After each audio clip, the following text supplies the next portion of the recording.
AP CM Chandrababu Naidu టెక్నాలజీని వాడుకోవడంలో number 1. అయితే తన టెక్నాలజీ బాణాన్ని అసాంఘిక శక్తులపై గురిపెట్టారాయన. మావోల ఉనికి కోసం సరికొత్తగా ప్రపంచ దేశాలు వాడే టెక్నాలజీని తీసుకొస్తున్నారు.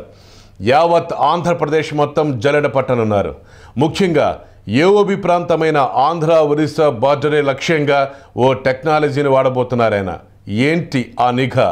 అది ఎలా ఉండబోతుంది? భద్రతా కారణాల రీత్యా నిఘా పెంచడం అన్నది ప్రభుత్వాలకు సాధారణమైపోయింది. అందులోనూ చంద్రబాబు వంటి అతి జాగ్రత్త పరులైన సీఎంలు ఉన్న చోట ఇది మరింత ఎక్కువగా ఉంది. సాధారణ భద్రతా చర్యలతో పాటు తమ హైటెక్నాలజీతో అంతర్జాతీయ స్థాయి నిఘా పరికరాలను తీసుకొస్తున్నారు. తాజాగా ఏపీలో అలాంటిదే ఒకటి అమలు చేయడానికి సిద్ధమవుతున్నారు. అంతర్జాతీయ స్థాయి ప్రమాణాలతో రూపొందించిన స్కై స్టార్ 180 ఏరోస్టాట్ అనే నూతన నిఘా వ్యవస్థను కొనుగోలు చేసేందుకు ఏపీ ప్రభుత్వం ఆసక్తి చూపుతున్నట్లు సమాచారం.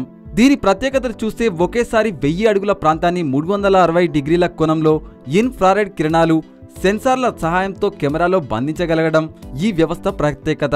చిన్న రవాణా వాహనంలో ఎక్కడికైనా తీసుకెళ్లగలిగే ఈ నిఘా పరికరం హీలియంతో పనిచేస్తుంది. ఏకదాటిగా 72 గంటలు పనిచేస్తుంది. కేవలం 2 సుశిక్తులైన సిబ్బంది దీన్ని రిమోట్ కంట్రోల్ ద్వారా ఆపరేట్ చేయొచ్చు. నేల మీద, సముద్రం పైన దీనిని వినియోగించుకునే వెసులుబాటుంది. ఆటోమేటిక్ స్కానింగ్ తో పాటు రియల్ టైంలో ఖచ్చితమైన సమాచార వ్యవస్థ చేరవేయగలుగుతుంది.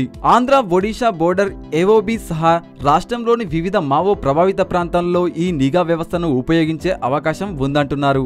భారీ ట్రాఫిక్ జామ్లు ఏర్పడినప్పుడు వేర్వేరు ప్రాంతాల్లో వాహనాలను దారి మళ్లించే ఏర్పాటుకు ఈ వ్యవస్థ సమాచారం ఉపయోగపడుతుందంటున్నారు. బంద్లు, ఆందోళనలు, నిరసనలు, ర్యాలీలు, రాజకీయ సభలు, ఉద్యమాలు జరిగే సమయాల్లోనూ ఈ వ్యవస్థ ద్వారా పూర్తి స్థాయి నిఘా వేయడానికి, ప్రతిపక్షాలను మరింత కట్టడి చేయడానికి ప్రభుత్వం పావులు కదుపుతుంది. వేసవిలో కార్చిచ్చులో అనుకోకుండా అడవులు దగ్ధమైపోయే సమయంలో ఈ వ్యవస్థ సహాయంతో యుద్ధ ప్రాతిపదికన తగు చర్యలు తీసుకునే అవకాశం ఉంది. ముఖ్యంగా మావోల కదలికలే ప్రధాన టార్గెట్గా ఈ వ్యవస్థను ఏర్పాటు చేయడానికి ఏపీ ప్రభుత్వం నిర్ణయించినట్టు తెలుస్తుంది.